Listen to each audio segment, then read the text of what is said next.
This is a video showing a regular haircut, but what's special about this haircut is I think you'll notice the back of his hair. A lot of videos I've seen on barbering, oftentimes the models that are used are have really great hair, and I certainly have some videos of that. But I also wanted to show a video of a client who's got nice hair, but as you can see on the back of his head here, and as I comb that down, I may mention this later, but it does look pretty good. He hasn't had a haircut, he needs a haircut, but I normally cut this client's hair. I've been seeing this client for a couple years, so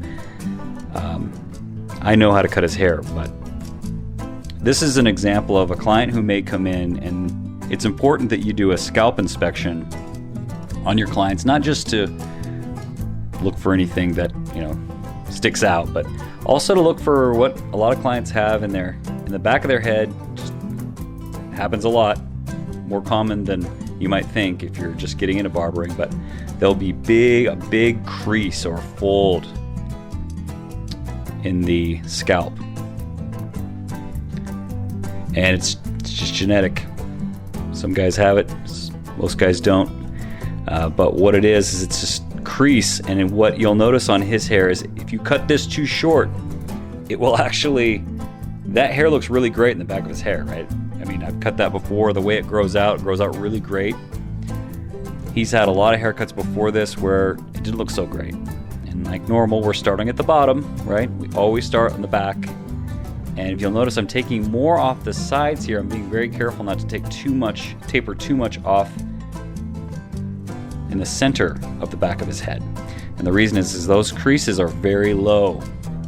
So when we scoop this out of the bottom, we just have to make sure that we're in the middle of his head. We've got to make sure that those are, got to be really careful with that. So I'm still working on the back of his head technically, but if you'll notice on the center, I'm being really careful. Typically I would always start, I scooped a little bit of that out, but right now I'm just kind of getting the meat of the sides out, because I have to, the reason I'm doing it this way is I'm actually gauging where that crease is when I take that from the side, because the crease, you can kind of see it there on the bottom.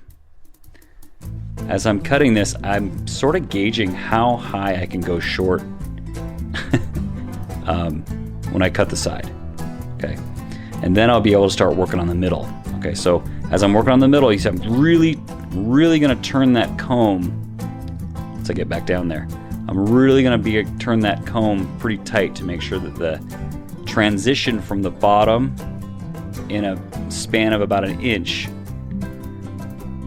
really has to transition from short to long pretty drastically. And when we finish this cut up, you'll see it from the side profile just how much that taper had to come out. So it's important. Now, a lot of barbers would have this guy tip his head forward. I'm not doing that. The reason I'm not having him tip his head forward is with this crease, or ever, I never want them to tip their head forward unless they're a kid and I literally can't get my clippers in there. But with men, you typically don't have to have them tip their head forward. And the reason it's so important not to do that is because if he tipped his head forward and I cut it, as soon as he put his head back, the back of his head would crease up like a fold, and you'd see that fold, and there's no way you're getting that back out once it gets in. So you cut that too short and that fold will be there and you won't be able to get it out. So it's really important he holds his head just like that. I'm really being careful here not to pull too much hair, cut too much hair off as I do this clipper over comb. We're still doing the same steps, right? We still did the scooping method on the very bottom, but that fold comes right above that taper, so we have to be careful to, when we're taking that bulk out, not to take too much out, so otherwise it'll make a big crease in his hair. You don't want that. The reality is, this is the kind of thing that's going to come into a barbershop, and this is one of those clients who will tell you that he gets his hair messed up a lot. It's because people just aren't careful. And my goodness, if you put a guard on the back of this guy's head, ooh, it would not look pretty when he walked out of your shop. This is one of those haircuts that really only looks good with a clipper over comb. Barber method of cutting hair.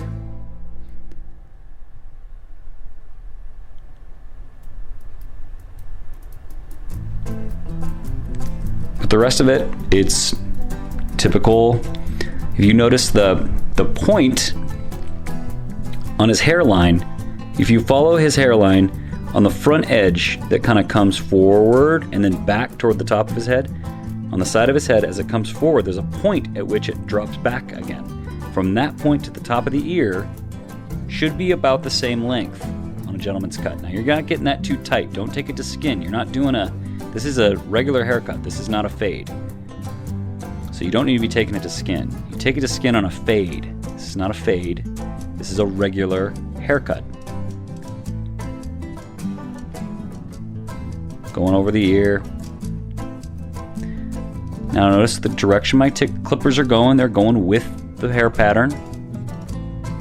As I pick up and I take a little bit more off, I'm connecting what I did from that region that I just pointed out. I'm connecting that clipper over comb and increasing the length as I pull back. As the higher I go, the further back away from the head I'm pulling that comb. It's all very fluid. It's all very flowy. That's when you get really good at barbering, you'll notice that you're not really holding still. You're not really even holding the comb still as you work that clipper over. Okay, we're done with the right side. We're going to the left side.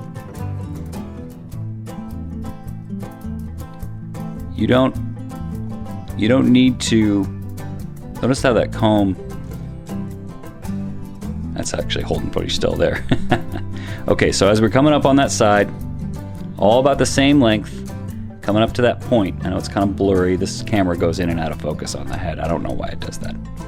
I'm probably operating it wrong. Okay, so I'm coming up around the ear. This is a little move. You pull the ear down. You just rotate it around a nice round shape. Make sure you're not cutting into the hairline. Okay, so now we're going to connect what we cut on the sideburn. You can see as I'm picking this up, I'm slowly picking it up, and I'm actually moving the comb up as I cut it on those sides. Believe it or not, it actually helps to make the hair connect better. I'm trying to connect the sides, or actually just kind of bring that taper up. We'll connect the top to the sides when we work on the top of the head. We get the sides where we want them, then we're ready to go to the top. Remember, we start with a sideburn, and then we work our way back to connect the side to the back of the head that we cut first. So lower taper, then you take the bulk out, okay? And then you go to the side, and then after you finish the sideburn, you connect that region with the area that you cut in the back. Now I'm just taking this up a little bit higher, and I haven't even cut the top of the hair yet. I'm not worried about that. I need to finish the sides before I worry about doing the top.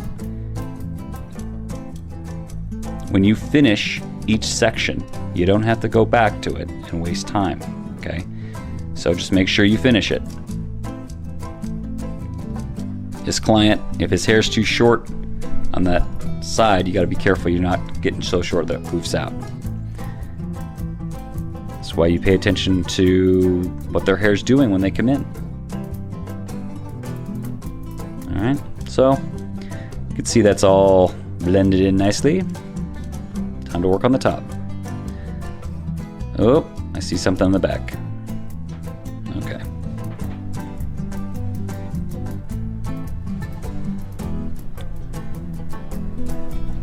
What a great smile this fella has, huh? I've enjoyed getting to know him. I don't know if I laugh harder.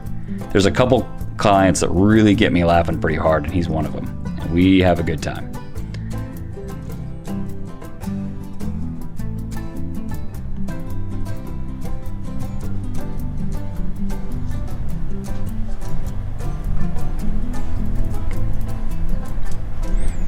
All right, so like we always do, we like to set a guideline in the middle of the head. He's looking at himself.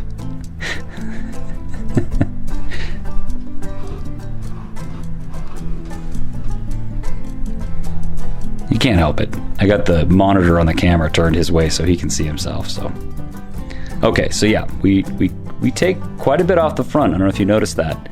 And we work our way back, and as always, we set that guideline. We want to make sure we increase in length as we go toward the back, so that by the time we get to the crown, it's plenty long to lay down. Remember, that's where the whorl is. So we want to make sure that that crown is long. And I mean like no less than 2.5 inches. That's pushing it. If they've got a double whorl, that thing needs to be like 3 to 3.5 inches. And we're picking up from the side. Now notice the direction I'm cutting. I'm cutting from the front. Why? Because look at my shears. My shears are cutting in the direction of the hair flow. He combs his hair to the right. So I want to make sure I cut going right. Following the hair pattern, following the hair flow, so that when we comb it, it just looks fantastic. If I were to, pick up and keep cutting long ways and call that good, when he combed his hair to the side, you'd see a bunch of lines. You can't have that.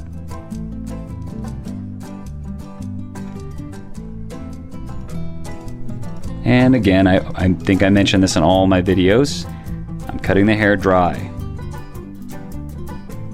That's also important. You're only fooling yourself if you're cutting the hair wet.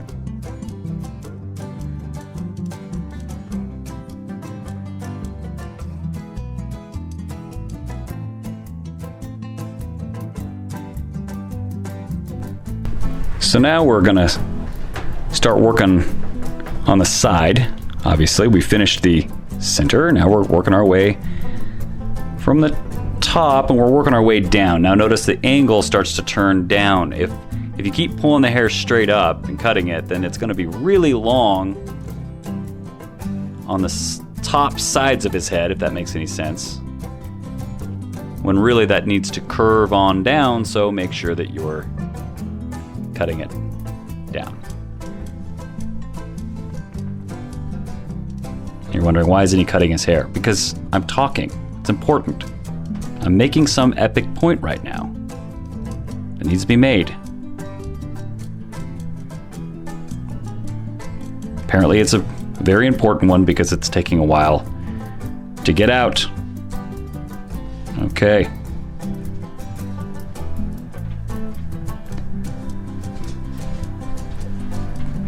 I guess that's the social element in full view there. See what happens? You get sidetracked. Now I'm just repeating myself. Okay, so we're working our way down. I've already cut that. I'm like, that looks already cut. It's because you already cut it, silly. Okay, here's a good shot. Notice where I've picked up. You can see where I have cut and where I need to cut. Oh yeah.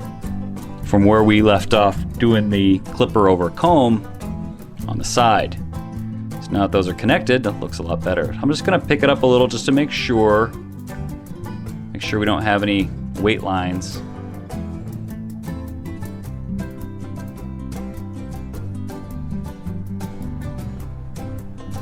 And of course we'll have to do that on the other side, but first we gotta get the left side of the top cut. So we pick that back up. You can see I'm kind of coming back down the side there.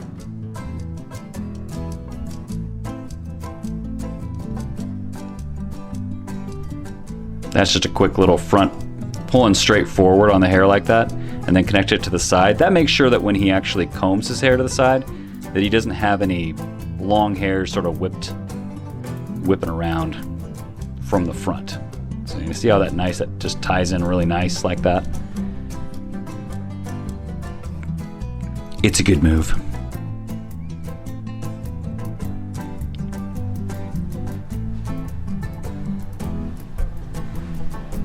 I have no idea what I was talking about, but apparently it was super important. Okay, here we go. So now we're working our way back down the side. Not a great view there, sorry, but you can see I'm doing the same thing, all from the back. And again, we're not pushing heads around. He doesn't need to move his head at all. He just sits there. If your clients can sit there without you pushing their head around, they'll appreciate it. And you know how people show their appreciation? TIPS.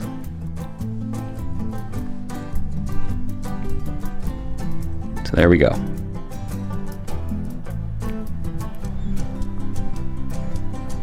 Just doing some double checking there. Okay.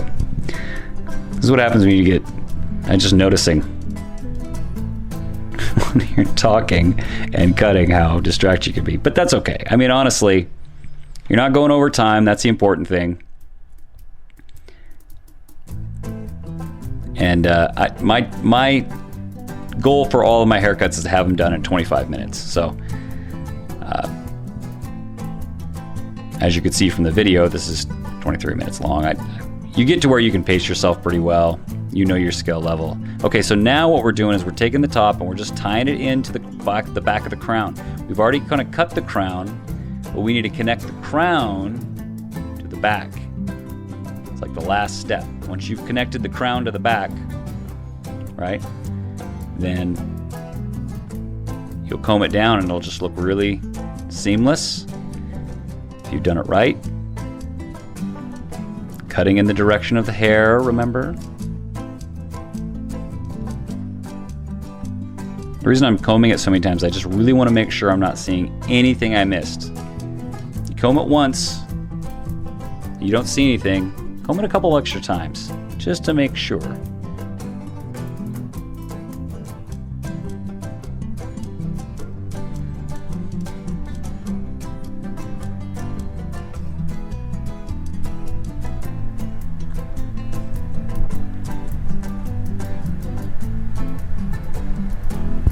In the service business, one of the most important features that people appreciate and come back for is consistency.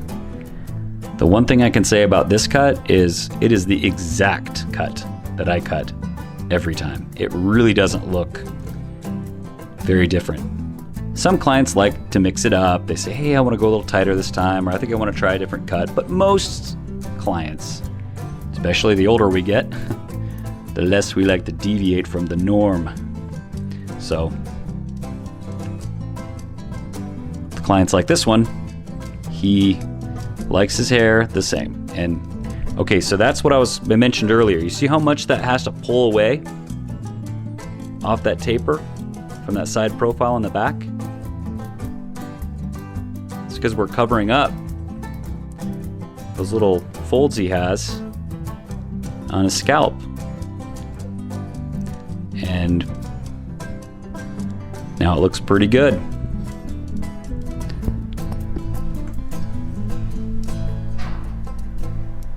When he puts his head down, you can kind of see how bad it could have looked if I would have simply put a guard on, right? But when he holds his head normal, he's kind of got it pushed forward now.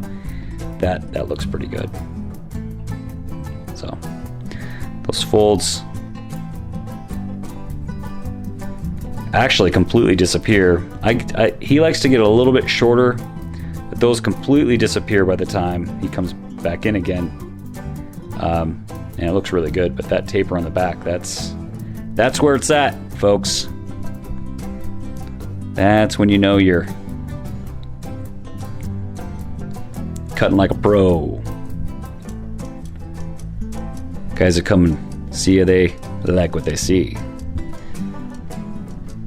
He's thinking to himself, dang, I look good.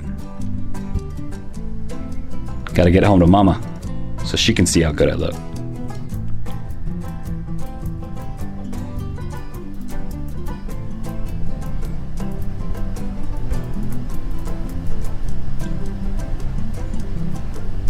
A little vacuuming, that's an important feature in a good shop.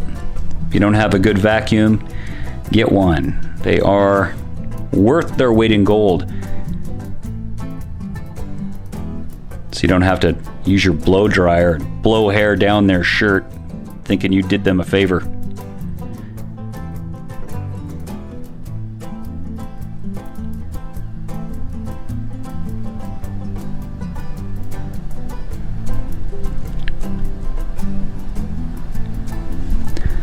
Doing the whole cut here. I like to record the whole thing, even the next shave. Pay attention. Watch how I do it all.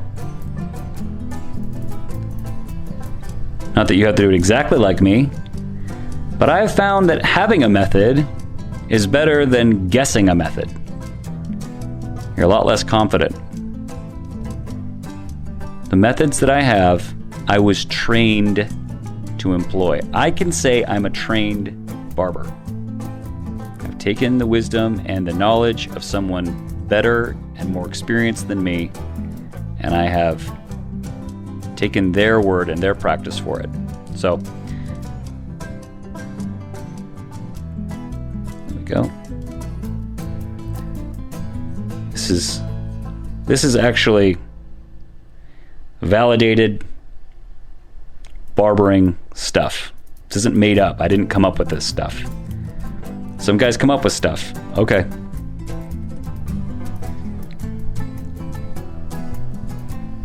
But the Barber method has been sort of forged, perfected, and anybody who utilizes it, well, they'll be glad they did.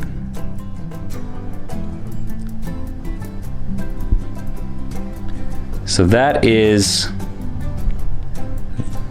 the whole shebang. Hope you enjoyed it. The difficult haircuts are coming your way, and the easy ones. So hopefully this was a good example of how to do a regular haircut on a cut that maybe isn't as easy. Thanks for watching.